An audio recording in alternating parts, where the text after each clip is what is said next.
खंड विकास अधिकारी क्या है इसका सिलेबस और कितने मार्क्स लाने पड़ेंगे पेपर पास करने के लिए, या क्या क्या हमें पढ़ना है। तो नमस्कार दोस्तों, मेरा नाम पूनम शर्मा है और आज मैं आपको यूपी पीसीएस बीईओ यानी कि ब्लॉक एजुकेशन ऑफिसर खंड शिक्षा अधिकारी के बारे में बातें करने वाली हूँ। जी हाँ, शिक्षा अधिकारी की आज हम बात करेंगे। तो क्या होने वाला है, इसका पेपर ऑफलाइन होगा, ऑनलाइन होगा, कितने परीक्षा स्तर होंगे इसके अंदर, ठीक है, साथ ही साथ प्रश्न का आकार क्या रहने वाला है, एमसीक्यू रहने वाले हैं या क्या।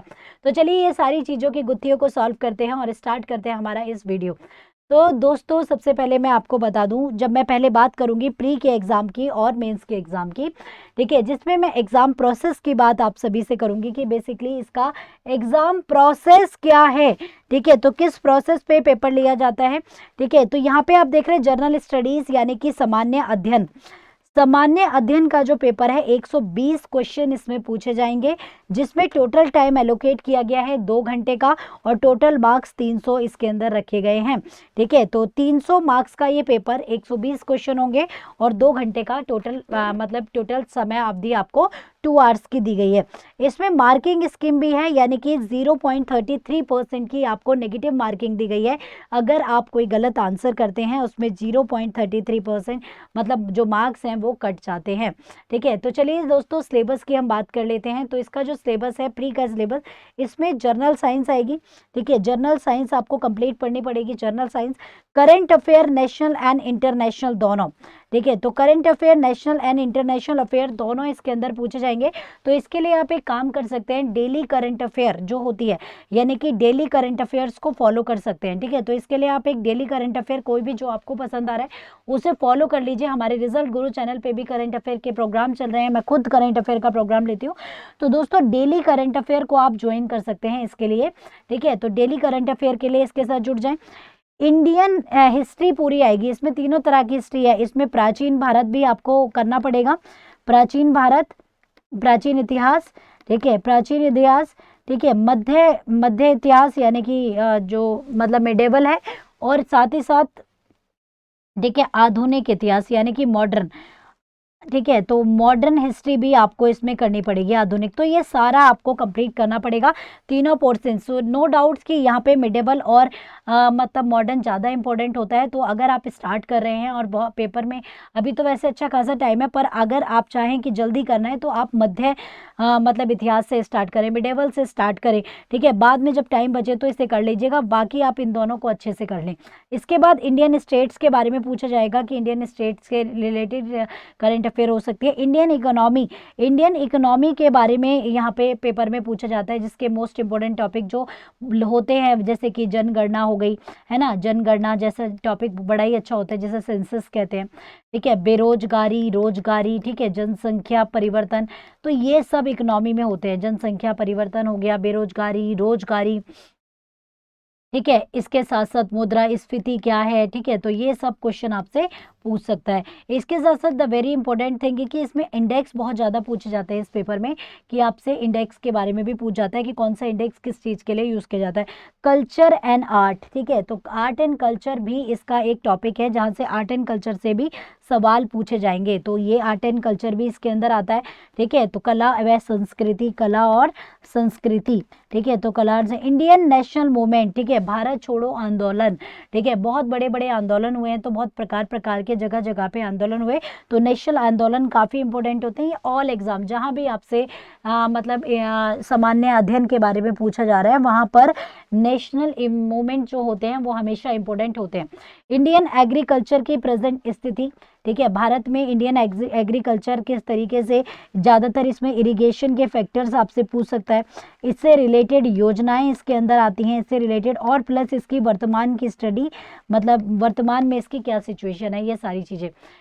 इसी के साथ साथ बिजनेस एंड ट्रेड, व्यापार और वाणिज्य, ठीक है, व्यापार व वाणिज्य, व्यापार और वाणिज्य, व्यापार और वाणिज्य से भी सवाल पूछे जा सकते हैं। द पॉपुलेशन, जनसंख्या, ठीक है, तो मैंने आपको जनसंख्या के बारे में अभी बताया था। अर्बनाइजेशन एंड इकोलॉजी, ठीक है, अर्बन शहरों की जो करंट में स्थिति है उसके बारे में। India and world geography, geography पूरी आएगी बच्चे, इसमें दोनों ज्योग्राफी पूछी जाती हैं, इंडियन भी और वर्ल्ड भी, और प्री में है ये। ठीक है, नेचुरल रिसोर्सेज यानी कि संसाधनों का जो प्रयोग हो रहा है हमारे देश में उसके बारे में, social studies of education, culture, agriculture, industrial trade, ठीक है। उसी के साथ साथ उत्तर प्रदेश की ये जो चीज़ें हैं कि उत्तर प्रदेश की एजुकेशन पॉलिसीज़ क्या है, इसमें आपको क्या करा जा सकता है, स्कीम के बारे में पूछा जा सकता है, कल्चर पूछा जा सकता है, एग्रीकल्चर उत्तर प्रदेश का, इंडस्ट्री एंड ट्रेड किस तरीके की, इनकी जो वर्तमान सिचुएशन है वो इसमें पूछा जाएगा। Common sense, logical and reasoning के कुछ प्रश्न, ज़्यादा नहीं होते, थोड़े बहुत कुछ प्रश्न। Elementary mathematics, arithmetic, algebra and geometric, थोड़ी बहुत इसमें मैथमेटिक भी पूछी जा सकती है, पर अगर आप सामान्य अध्ययन अच्छे से कर लेते हैं तो वो चीज़ें भी आपकी निकल जाएंगी। तो मैं ये कहूँगी कि सामान्य अध्ययन में इस पेपर के लिए आप अधिकतर जोड़ दें, यानी कि जनरल स्टडीज़ पे जोड़ दें ठीक है, तो क्योंकि सबसे ज़्यादा पोर्शन वही है। इसके बाद बच्चे आता है मेंस का पेपर। तो यहाँ पे भी क्वेश्चन जो होते हैं ऑब्जेक्टिव टाइप के क्वेश्चन होते हैं। इसमें 120 नंबर का पेपर आएगा, जिसमें कि जनरल स्टडी के 40 क्वेश्चन, जनरल हिंदी के 40 क्वेश्चन और हिंदी एस्से के 40 क्वेश्चन आते हैं, ठीक है। तो चलिए इसका क्या सिलेबस है देख लेते हैं। तो इसमें सेक्शन के हिसाब से आता है। सेक्शन ए के अंदर टोटल क्वेश्चन 10 रहते हैं। आंसर टाइप जनरल आंसर्स इसके अंदर आएंगे। वर्ड लिमिट 125 इसकी वर्ड लिमिट होती है और मार्क्स जो मिलते हैं 100 मार्क्स मिलते हैं 10 क्वेश्चंस के लिए। इसके बाद सेम टू सेम यहाँ पे क्या होता है, जीएस का पेपर 2 यानी कि सेक्शन बी की अगर मैं बात करूँ तो टोटल 10 क्वेश्चन इसके अंदर आते हैं। आंसर टाइप शॉर्ट आंसर आपको लिखने होते हैं। लिमिट वर्ड सिर्फ 50 की होती है। इसमें 6 क्वेश्चन के लिए 6 क्वेश्चन आते हैं जो कि 60 नंबर के होते हैं। सेक्शन बी में जो क्वेश्चन आते हैं 2 क्वेश्चन होते हैं, 40 नंबर के होते हैं। शॉर्ट लिखने होते हैं आपको 25 वर्ड्स में और 20 नंबर का एक क्वेश्चन होता है, ठीक है। तो टोटल टाइम पीरियड जो दिया गया है इसमें सारे पेपरों को मिलाकर, तो total time period for each paper 3 hours का होता है। हिंदी या इंग्लिश दोनों में आप लिख सकते हैं, ठीक है। जनरल स्टडीज 200 मार्क्स की होती है और जनरल हिंदी आपको 100 मार्क्स की मिलेगी, ठीक है। तो इसके बाद साथ आपको एक और पेपर होता है जो 100 मार्क्स का होता है। तो टोटल मार्क्स आपको इतने दिए गए हैं। इसके साथ साथ गाइस इसका सिलेबस क्या होता है, तो let's now talk about the syllabus.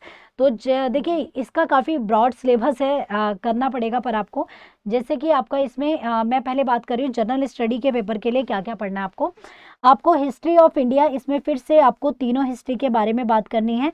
Ancient history, medieval और मॉडर्न, ठीक है। तीनों हिस्ट्री आपको कवर करनी पड़ेंगी, यानी कि प्राचीन भारत के बारे में भी, प्राचीन इतिहास, मध्यवर्ती इतिहास और मध्यकालीन इतिहास, ठीक है। तो मध्यकालीन इतिहास, ठीक है, याद रखिएगा मध्यकालीन इतिहास और आधुनिक इतिहास, ये सारा का सारा इसके आएंगे अंदर आएगा। इंडियन ज्योग्राफी, यहाँ पर वर्ल्ड ज्योग्राफी नहीं है, ठीक है, तो ये भी याद रखिएगा यहाँ पे वर्ल्ड ज्योग्राफी नहीं है, सिर्फ इंडियन है।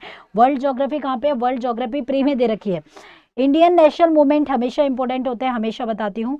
एंड कॉन्स्टिट्यूशन, तो संविधान की प्रक्रिया क्या होती है, किस तरीके से संविधान बना है, ठीक है, संविधान की पूरी प्रक्रिया है। फिर इसमें प्रायम्बल वगैरह सारी चीजें आ जाएंगी, ठीक है। द इंडियन हेरिटेज, पूरा संविधान आएगा, ठीक है।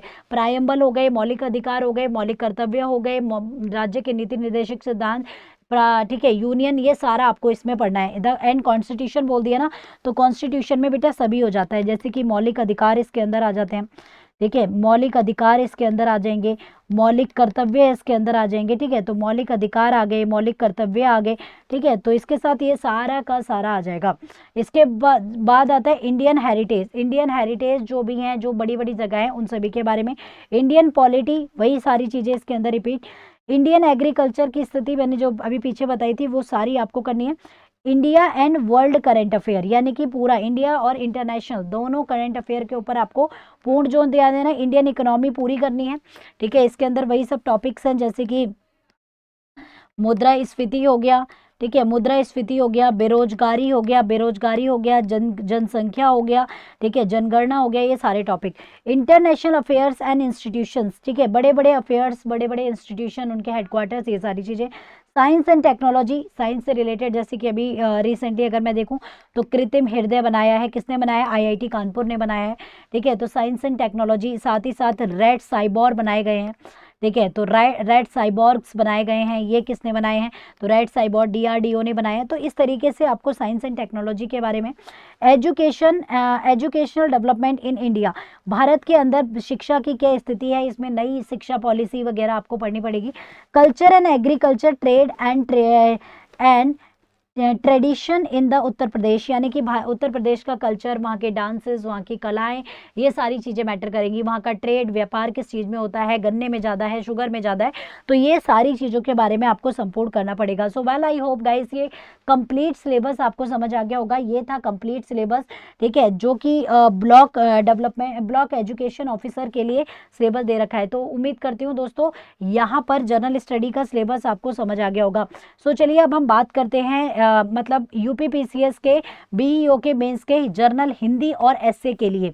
तो यहाँ पे पत्र लेखन और मतलब अपठित गद्यांश भी है, ठीक है, अपठित गद्यांश, पत्र लेखन, हिंदी से इंग्लिश और इंग्लिश में हिंदी के अनुवाद वर्ड्स, ठीक है, ठीक है। इसके बाद एकाधिक वर्ड, यानी कि मल्टीपल जो वर्ड्स होते हैं ना, तो उनमें से क्या वर्ड बनता है, विलोम शब्द है, पर्यायवाची शब्द है, तत्व और मतलब सफलताएं दे रखी हैं, क्षेत्रीय विदेशी शब्द भंडार, ठीक है, जो शब्द भंडार होते हैं ना, एब्रिविएशंस दे रखे हैं, वर्तनी इसके अंदर दे रखा है, अर्थों का भाव आपको बताना है, शब्द की रचना, संधि, यौगिक या फिर गतिविधियां, ठीक है, हिंदी वर्णमाला पूरी की पूरी, विराम चिन्ह कहाँ लगते हैं, शब्द रचना, वाक्य गठन, अर्थ, मुहावरे, उत्तर प्रदेश की प्रमुख बोलियां और हिंदी भाषा की अशुद्धियां, ठीक है, तो ये सारी चीजें इसके अंदर आएंगी, ठीक है, ब्रजवासी आती है, बहुत सारी प्रमुख बोलियां आती हैं उत्तर प्रदेश के अंदर। तो ये जर्नल हिंदी का पेपर है।